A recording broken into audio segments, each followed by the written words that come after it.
Greetings.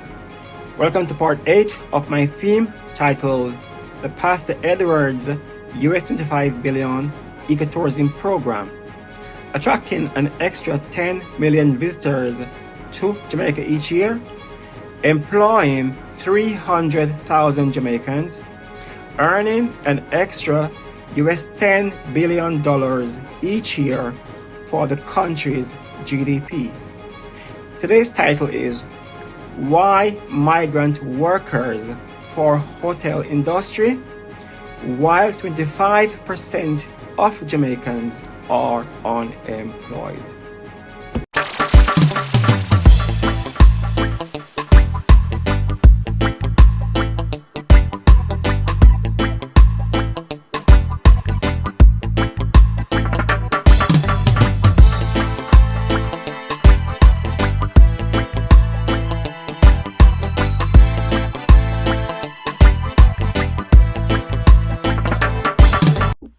Subject for today's topical discussions are 1.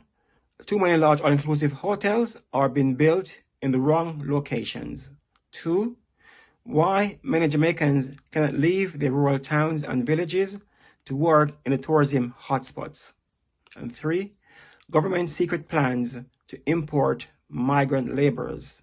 4 and last, the answer to the dilemma of migrant workers versus unemployed Jamaicans. Now, most of the developments taking place in Jamaica are happening in the two cities of Kingston and Montego Bay, or the developments are meant to serve those same two cities. For example, the roads are being built for vehicles leading to and from Kingston and Montego Bay. Likewise, most of the new hotels in Jamaica are being built in or near Montego Bay and the 2 or 3 other tourism hotspots in Jamaica. Cramming too much hotels in one place will lead to a shortage of hotel workers in those areas.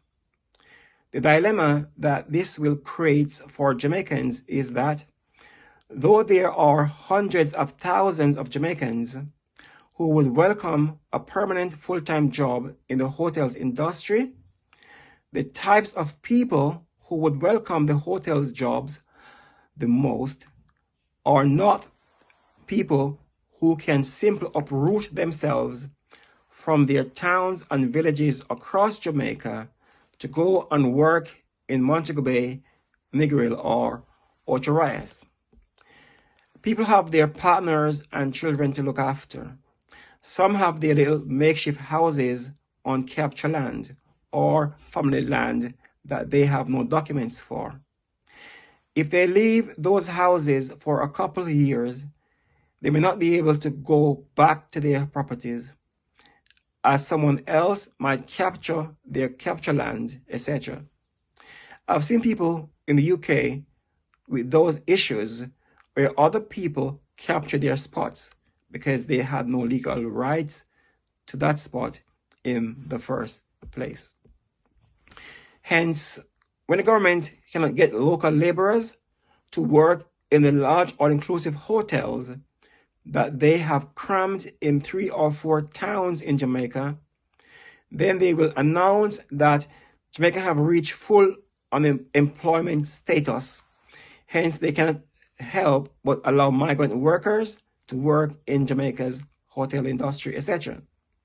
However, it will all be due to the government's faults for not foreseeing the problems in the same way that I am warning about the issues years before it starts to manifest itself in a major way. The plans to house migrant workers are already in place. The hotels are building houses to house hotel workers. The government is spending this to say that the houses are for Jamaican hotel workers. But I believe that a lot of migrant workers will be staying in those houses that the hotels are building. Hence, Jamaicans will not even know what is going on until it's too late, because those migrant workers will be traveling from the hotel houses to work in the hotels every day, traveling on the buses provided by the hotels, etc. The reasons for all this will be because the government refuses to allow tourism to spread around Jamaica.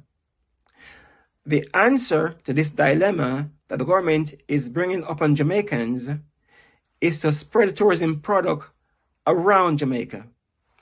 People need to be able to take a 20-minute taxi drive from their homes to work in a hotel, then get back home to their families afterwards each day. I am basing my assumptions upon the words of the Minister of Tourism several months ago when he said, "We know the difficulties there, but we've had challenges. And first challenge, Madam Speaker, has been to maintain a sustainable supply of skilled labor for the sector. And we recognize that to be a global challenge, it's well known. However, some of these issues persist, and innovative solutions will have to be found and fast-tracked. And bringing in, foreign workers or anything like that. We have to ensure that the capacity to deliver on the demand that this recovery is presented is here in Jamaica, and we do not lose out because of human capital disruptions." He was referring to the tourism industry during the same period of time when he was doing the groundbreaking for the hotels, houses, etc. Okay, this is part 8 of my current theme. Look out for part 9. Thanks for watching this video.